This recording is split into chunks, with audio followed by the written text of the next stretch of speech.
tripping on shoes, man. I decided to give myself a little reading challenge. Basically, the idea is I would read a page for every text message I receive or send for the day. If I sent or received 35 messages on Tuesday of last week, then I would read 35 pages of a book this Tuesday.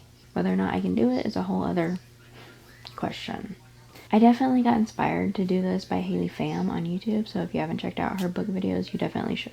As you can see, I have some books behind me. I do not have like a whole library by any means, but I have at least 25 books on my to-read list, and none of them are particularly popular, but I have 2 in mind. I think I'm going to work on the first Outlander book because I started it and I never finished it.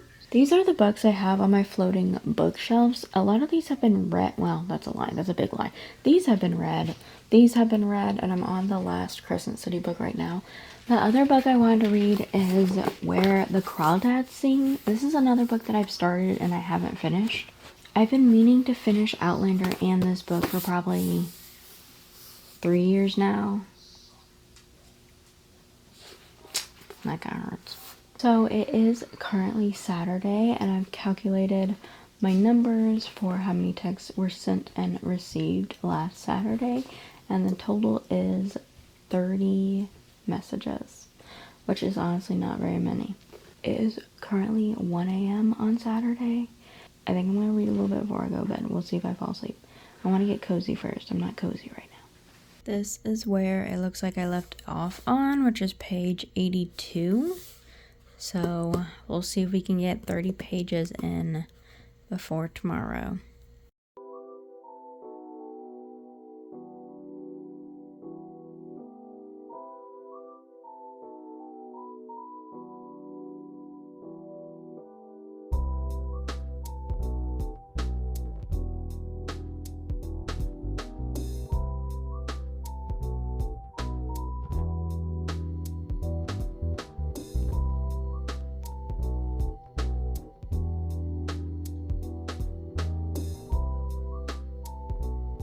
If you haven't read this book, I really recommend it. I will let you know that it does have aspects of racism. It is set in the 1960s, I believe, in the South.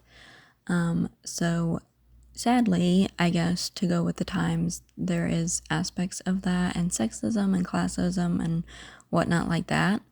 But the book, all in all, is almost like a murder mystery, but also a coming of age at the same time, I would say. In my opinion, it's a really heartfelt story that makes me cry every single time. And if you've ever felt like you didn't quite belong in the world or quite belong in society, I think you would really like this book, because as a person who felt really alone a lot of my life, I think I really relate to the main character for the fact that she just struggles to find people that get her, mainly due to her situation. There's a line in here that I think is sweet. It says, "It didn't fit that anyone who liked birds would be mean." And I just think that's funny because I love birds personally. Anyways, I've decided to stop here. I think it's funny that this is what the chapter is called. But I made it to page 100 in like 20 minutes. After I slept a little bit and got back up for the morning, I read in the car while my husband and I were going to the zoo. I got my last 12 pages in for the day in the car. And I do want to show a little line that I feel like really sums up this book. The quote is, "There are some who can live without wild things and some who cannot." The main character is always getting corrected on the way that she talks, so I thought this was hilarious, where she said, "I ain't scared of bears," and someone corrected her and said, "I'm not scared of bears." The next day rolled around, so today is Sunday, and I had 40 pages to read based off my text I received or sent. Where I had left off on in this book was evidently page 49, so that is where I started from. And I don't know why I look so irritated in these clips. I think I was having severe RBF or something. I like this book, and I only started reading it because I started watching the show, but there are some moments where I'm like, what in the world is this sentence? And it kind of makes me laugh, honestly. If you haven't read this book or seen the show, it's basically about a woman who accidentally time traveled back in time, but it's romance focused, I would say. This is an example of a sentence that made me laugh. It said, if I were a horse, I'd let him ride me anywhere, and I don't know what that means. I did finish my 40 pages this day, and I finished it in a lounge with my husband.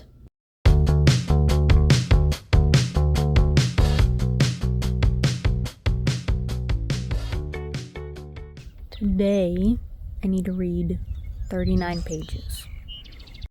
So for Monday, I went with Outlander again. It fit the aesthetic vibes of being outside, if you ask me. Don't mind my toes.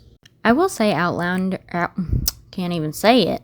I will say it takes longer for me to read this book because the characters speak in like English and Scottish accents, and compared to Where the Crawdads Sing, I have an easier time reading the accent of a southern person, and it's a little confusing.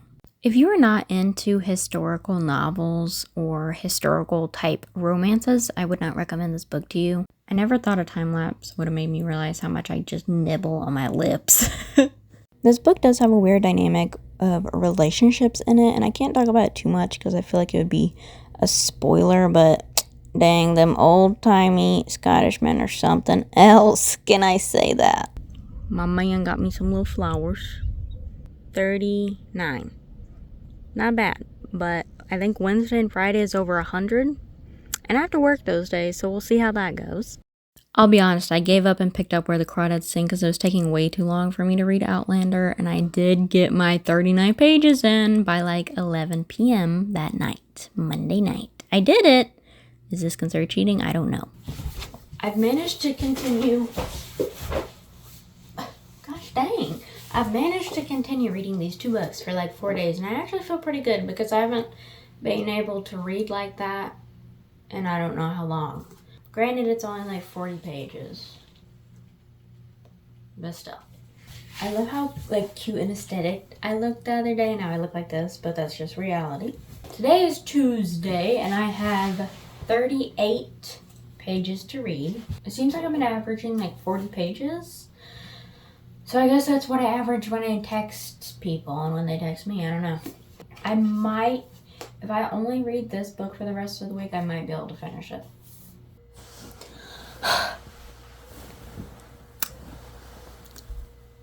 It is 11 o'clock Tuesday. I have 40 pages to do right now because I might as well.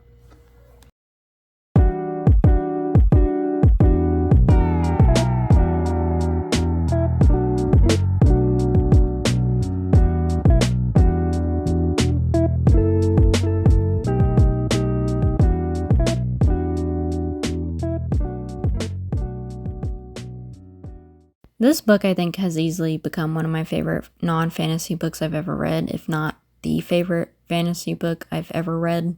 It makes me cry, it makes me laugh, and it makes me smile. And it also makes me think quite a bit, and it's a pretty poetic book, in my opinion. I did it.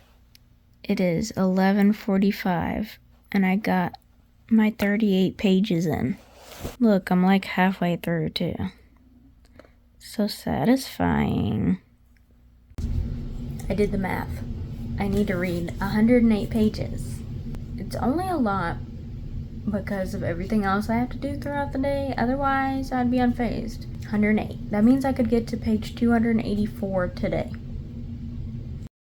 If you don't want to be feeling this character's emotions and be crying in the corner, then maybe don't read this book. Oh my goodness, it made me so frustrated. But yet, I couldn't put it down. I can't do it, bro. I'm not gonna be able to get to 108 pages tonight. I'm ashamed of myself, actually, genuinely. I have to get up in like 4 hours for work, so I freaking failed, dude. Hi. Well, that's where that ends. I deleted my own content. I have since finished Where the Crawdads Sing. I have not since finished Outlander. I did not finish Where the Crawdads Sing doing this challenge because I failed Friday. I actually caught up on Thursday, and then I failed Friday. And I deleted my content. Okay, but I did finish Where the Crawdads Sing, and I do recommend it. It is such... It makes me cry. That's really all I can say confidently about it, is it makes me cry. Like, talk about feeling isolated and alone and unloved and unlovable and unwanted, in a book, on top of so many other layers. To me, that's what that book kind of holds. But also the ability to be a human being and to keep going. And to observe your environment to encourage you to keep going. I cried. How many times do I gotta say that? Anyways, if you liked this, let me know.